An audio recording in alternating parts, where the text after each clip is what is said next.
Hi, I'm back in video 3, and in this page we're gonna, guess what, paint our background with black paint. So at this point I'm thinking, how many ways are there to put black paint on a background without, I don't know, in a new way? So I'm holding my book up and let the paint drip that way. So a little note here, when you paint your background black, is don't cover the whole thing with black paint. So you can see that I actually leave a lot of room there. Well, maybe not on this page. Yeah, on this page, yeah. I have solid pieces of black. I have watered down pieces of black, like a wash. And I'm not painting my whole book or the whole page black. This is important whenever you do a background. When you work with art journaling especially, is to leave the white space. Train yourself. You know what, even for me, sometimes it's hard to know when to stop. So this is always a thing. And by the way, when you want your paint to flow, you need a lot of water. So I almost want you to say this with me. A lot of water is needed for the paint to flow. So you need to add a lot of water to your, and that's why I love paper plates. You can see there. And now I'm just painting a little bit of a lighter wash on this side of the page. I love how the wash reacts to the gesso on the page.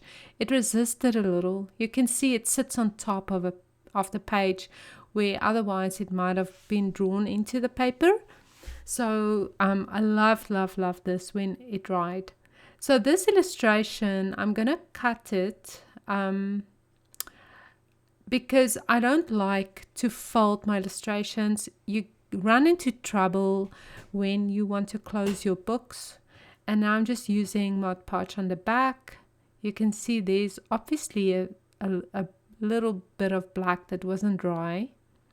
Later on, I would put my illustration on just a clean paper plate and paint the back with Mod Podge. So I put Mod Podge underneath and on top of the illustration.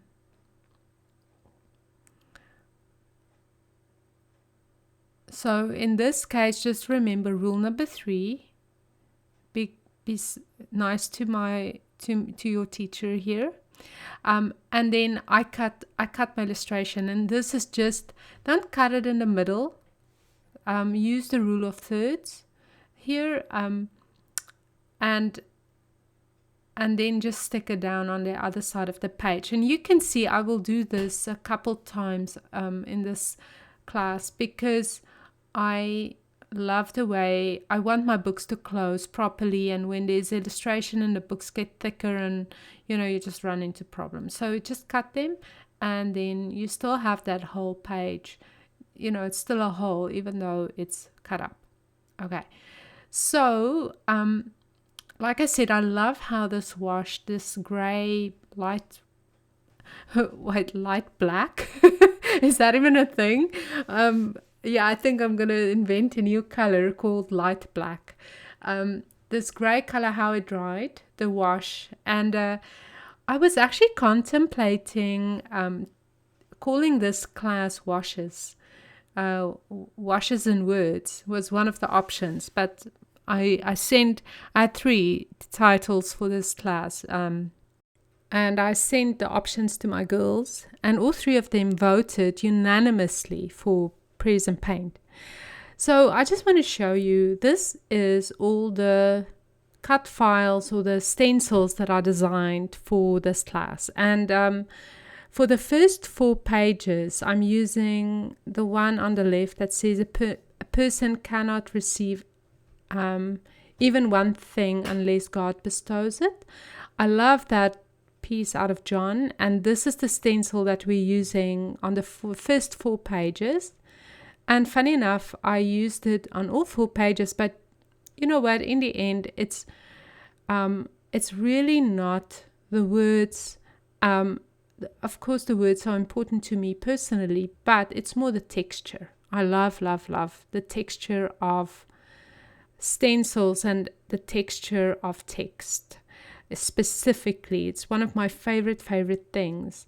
So I think, again, this layering of words, because I layered the light molding paste words and then with the words that I actually write, so it's just like, I just love it. Another thing about the molding paste, when you scrape it through your stencil, make sure that you that it's like putting butter through bread, on bread. So you don't want to scrape everything off like to the bone. You just want to leave a tiny bit so that when you remove your stencil, you can actually see the molding paste a little bit off the page. I'm painting again with the blue, and this is very much like the first page. But again, it just turned out so differently. The second page, I didn't use the stencil, but I did use the words from the stencil, the letters. Remember that I just Mod Podged to the page. There was something that I wanted to say. The molding paste, the light molding paste takes about 10 minutes to dry. So it honestly dries super quick. You can work on it even if it's a little tacky, but I wouldn't advise it. I would really advise you to wait until everything is completely dry. So now I'm painting with a little bit of green. The Liquitex inks have this wonderful green paint, and you can see I'm just wiping away the wetness with the baby wipe, and again working on a piece of paper so that it doesn't fall on my desk. Okay, even though the desk underneath the paper is also brutally vandalized. This is what I wanted to say. So